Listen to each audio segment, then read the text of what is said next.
happy to be here in support of the Carolina Theater. If anybody's wondering, I do have a connection to North Carolina in that I did go to high school just down the road in Winston-Salem. And I love North Carolina, and I'll take any excuse to be down here. I'm really happy to be here. I'd really love to know how many of you are seeing Nashville for the very first time ever. Wow, that's so great. I'm so excited about that. And how many of you are seeing it first time on the big screen ever? Great. I think that all of you are in for a big treat, and I'm really excited to share this film with you. This, of course, is Robert Altman's great masterpiece as far as I'm concerned. It's one of my top favorite films of all time. To put the film in a little bit of context before we begin, Robert Altman, of course, was the quintessential sort of maverick film director of the 1970s, always pushing back against the traditional Hollywood studio practices, doing his own thing, having a loose storytelling style, trusting his instinct, trusting his actors, often to be improvisational, and he wanted to encourage everybody to work spontaneously within the parameters of any given situation that presented itself while he was filming. He was also known for sort of frequently clashing with studio bosses in Hollywood and studio brass, but he also had a very deep loyalty from those he worked with regularly, his cast and crew and collaborators. They loved him very much and were very loyal. Sometimes this maverick style of Altman's worked, and sometimes it didn't work. But I think you'll all agree that in Nashville, everything worked and came together brilliantly. In 1974, Altman had already scored a major critical success and box office success with MASH in 1970, which is considered a classic film, and he had made a few films after that, none to the level of success of MASH, but he was established in the business. And in 1974, he got approached by a studio executive to direct an existing script that was already written called The Great American Southern Amusement Company. And this script was a musical set inside the world of country music. And Altman didn't like the script, he wasn't really interested in that, but he liked the idea of setting a movie inside the world of country music. Country music at that time in 1974 was exploding in popularity like never before. It had a national reach. It was making the covers of national publications. That was unprecedented. It was really exploding.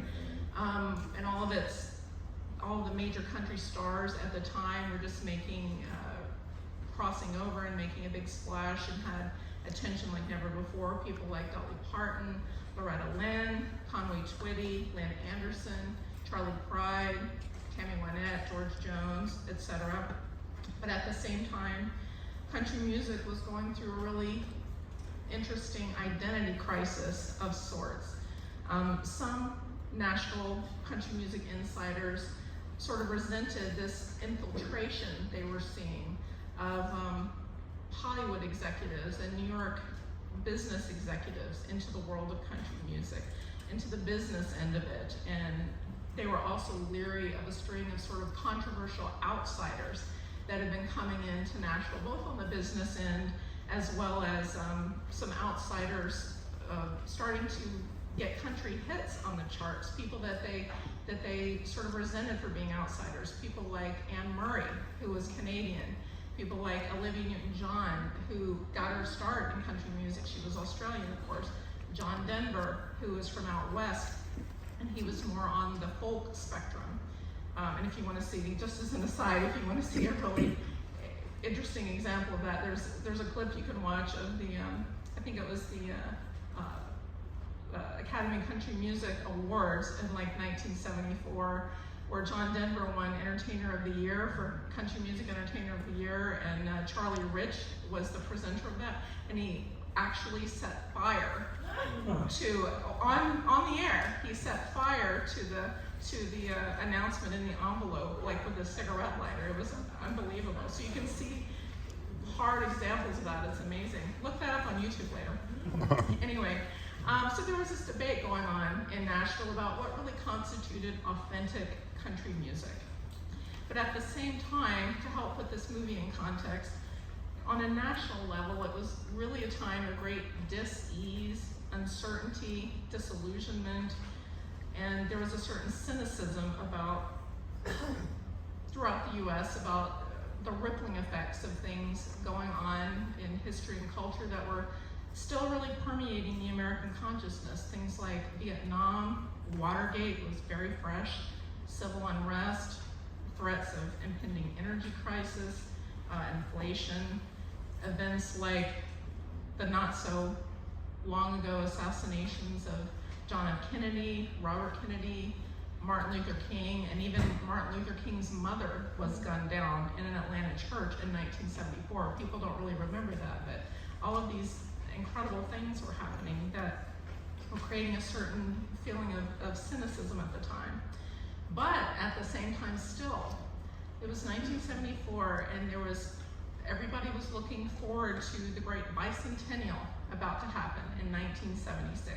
And if you were alive during that time, I was a little kid, you'll remember that the country was bicentennial crazy at the time. It was a huge deal.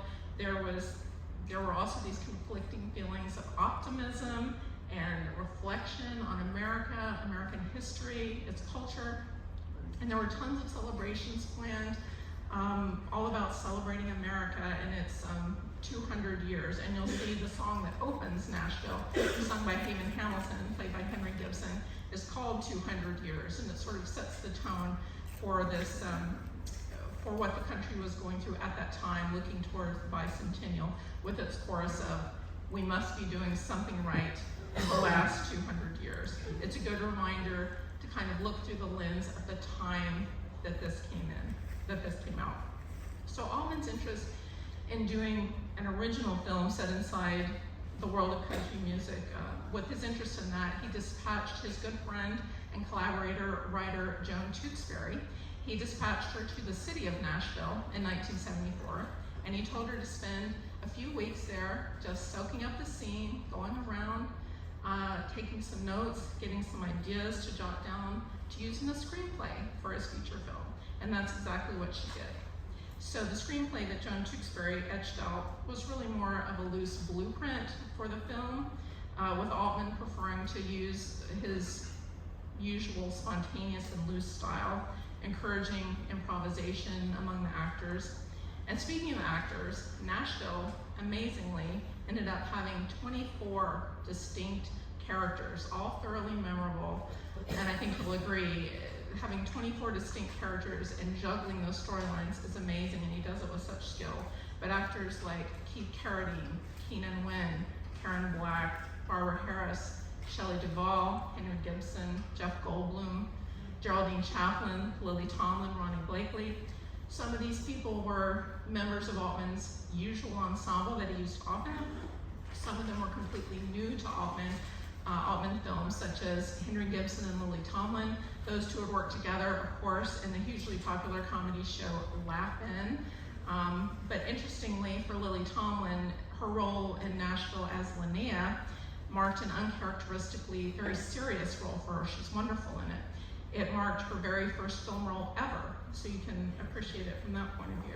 And it also earned her her first and only to date Oscar nomination. Ronnie Blakely, who plays country music queen Barbara Jean in this, and Barbara Jean is the world's reigning country music queen within the world of Nashville at the time. Ronnie Blakely wasn't the first choice to play Barbara Jean. It was actress Susan Ansbach, who had made a splash in films like Five Easy Pieces with Jack Nicholson. However, and she was all ready to play the role, but in the end, Altman couldn't afford to pay Ansbach's price, so they had to part ways and he had to hire somebody else. So Ronnie Blakely, who has an important role in the film, she was a singer-songwriter at the time. She was not well known. She had never acted in a film before, but she was a real singer-songwriter. She had cut a couple of albums. She toured with Bob Dylan, and also Altman had already bought a couple of the songs that she had written that were going to be used for the character of Barbara Jean to sing anyway. So in the end, it made perfect sense for Ronnie Blakely to play Barbara Jean, and I think you'll all agree that she's just perfect in the role. And speaking of the music in this film, a very important element in Nashville, Altman wanted the cast to write as many of their own songs as possible, and they did. And these were people other than Ronnie Blakely who were not songwriters, okay? But he said, I want you to write them anyway, because he was looking for an authenticity of that. So Henry Gibson, Ronnie Blakely, Keith Carradine, Karen Black, and others all wrote songs for the film and did their own singing. Altman wanted more of an authentic feel to the grassroots, homegrown, personal storytelling style of the country music that was popular at that time. And he didn't want songs that were great or singing voices that were necessarily great. He was looking for real, and that's what he got in Nashville. And also all the music performances you'll see in Nashville were recorded live. He wanted them to be recorded live. He captured every hiccup and glitch in the performances. He wanted those kept in because his rationale was, these are real live performances. That's what happens during live performances.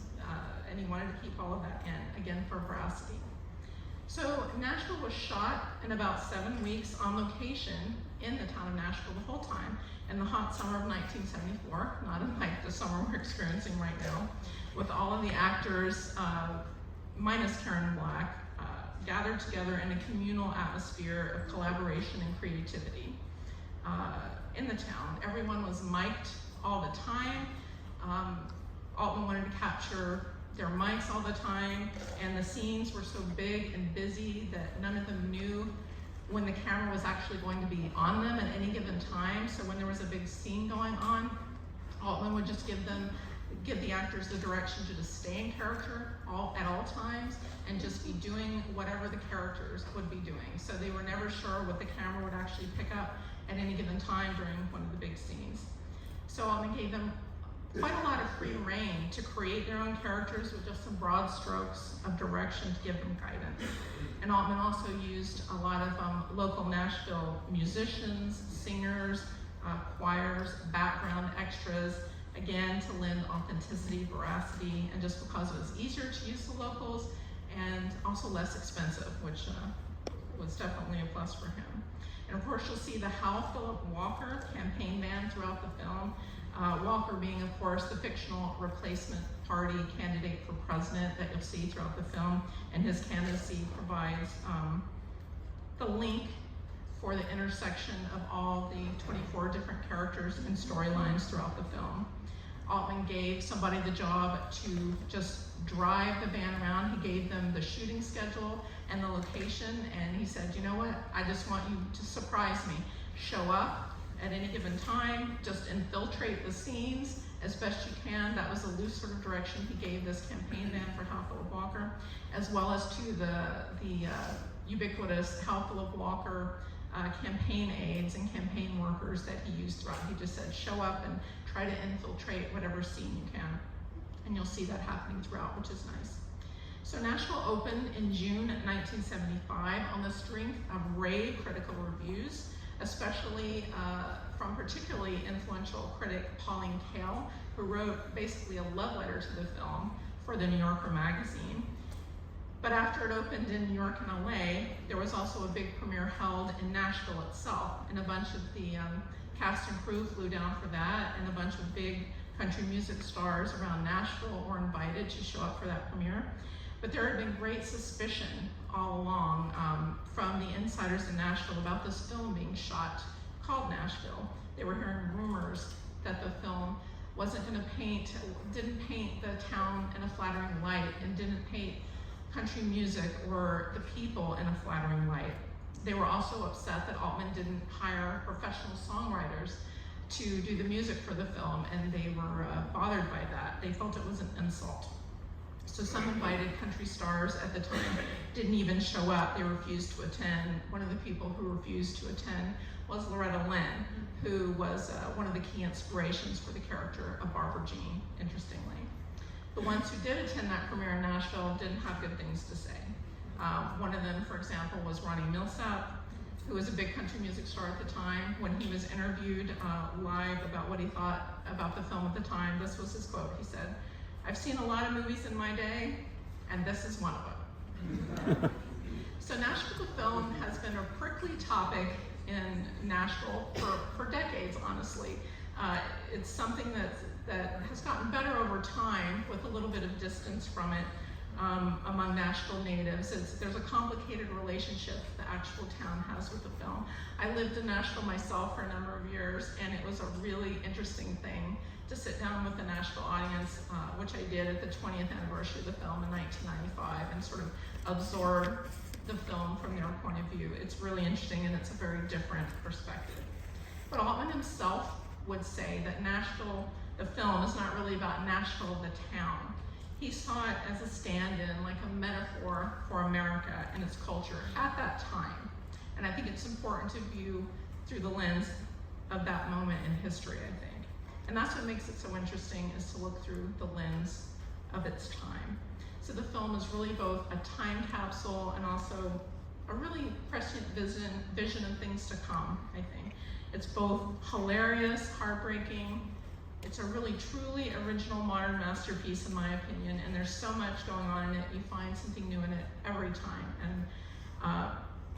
And on to its release, to wrap up, during the film's despite the film's immense critical praise, it was just a little too off-center for mainstream audiences to really take to. They didn't quite know what to do with it. So despite all of the rave reviews from critics and praise, it still only ended up doing modest business at the box office. It was also eclipsed by a film that opened about a week after Nashville that summer, just a little film about a great white shark that you may have heard of called Jaws. So that kind of pushed Nashville just a little bit aside, and it was sort of eclipsed by Jaws, which was obviously a bona fide mega blockbuster that summer. However, Nashville did receive 5 Academy Award nominations for Best Picture, Best Director for Altman. It got Best Supporting Actress nominations for both Ronnie Blakely and Lily Tomlin, as well as Best Original Song for Keith Carradine's I'm Easy, which he performs in a very memorable and famous sequence in the film. And Keith Carradine did win the Academy Award for Best Song for I'm Easy, and it was the film's only Academy Award. That year just happened to be the year that the film One Flew Over the Cuckoo's Nest dominated with all top 5 Oscar wins that year. And with that, I hope you all enjoy this wonderful, incredible opportunity to see Nashville properly on the big screen, the only way to see it. And I appreciate all of you for coming out and for supporting the Carolina Theater. Enjoy.